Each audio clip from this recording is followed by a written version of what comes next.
Isang magandang araw po sa ating lahat, sa ating mga masisipag na guro, sa ating punong guro, Ma'am Janice Palaran, sa ating tagapamasid Pampurok, Dr. Manilin Agaw, sa lahat ng mga magulang, mga palauhin, at ang mga kapwa ko, barangay council members na nandito po ngayon, at higit sa lahat ang ating mga kindergarten pupils na nagsisikapag tapos ngayong taong ito.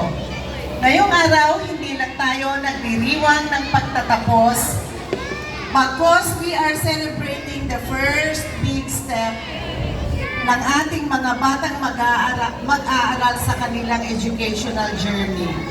Ang ating tema ngayon ay Pilipinong nagsipagtapos, handang mamuno, may kakayahan at mabuting pagkatao. Kahit bata pa sila, napakaganda na ito na ating paalala na ang bawat bata ay may kakayahan, potensyal at may mabuting puso na handang mamuno sa hinaharap. Leadership starts early. Hindi kailangan maging mayor, maging barangay chairperson, presidente o teacher para mag-leader. Ang pagiging leader ay nagsisimula sa simpleng bagay. Una, pagbibigay ng laruan sa kaklase. Pagsasabi ng thank you at sorry. Pagsunod sa guro at magulang. Kapag natuto ang bata na magpakita ng respeto at malasakit, doon nagsisimula ang tunay na pamumuno. Kaya kahit kindergarten pa lang, tandaan ninyo, pupils of kindergarten, you can lead by being kind. Mga bata, ang inyong moving up certificate ay simbolo ng inyong kakayahan.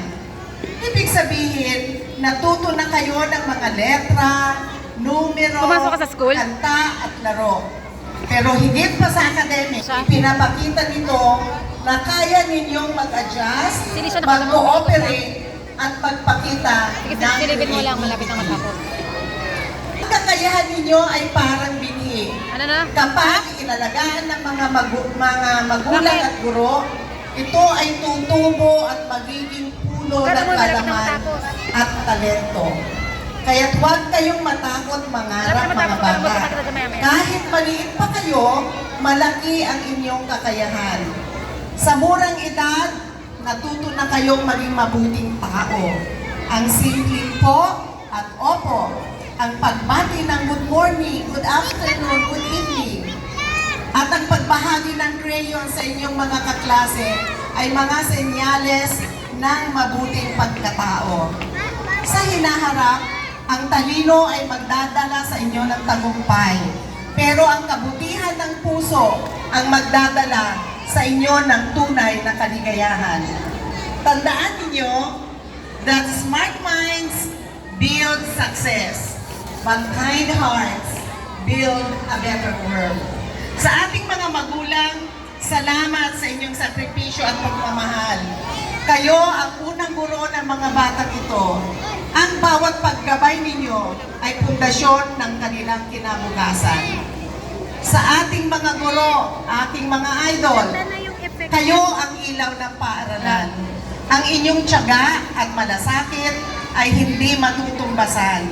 Ang bawat aral na itinuturo ninyo ay magiging gabay ng mga batang ito sa kanilang paglaki. Mga kindergarten graduates, tandaan ninyo, live with kindness, learn with joy, and live with goodness. Ang Esteban Abada Elementary School ay very, very proud of you. Kaming nasa barangay ay mas proud sa inyo. Ang inyong pamilya, guro at komunidad ay naniniwala na kayo ang magiging bagong henerasyon ng mga Pilipinong handang mamuno, may kakayahan at may mabuting pagkatao. So congratulations, graduates! Palakpakan po natin ang ating mga sarili ko nga, mga bata, palakpakan ninyo ang inyong mga sarili. Mga magulang, palakpakan po natin ang ating mga anak. Mabuhay po tayong lahat. Maraming salamat po. Thank you so much po, Cap Joy Lantanin. sa napakagandang mensahe.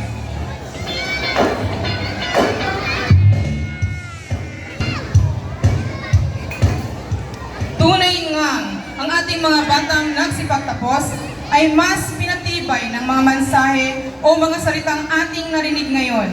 Muli, maraming salamat po sa ating mga panauhing tagapagsalita. At upang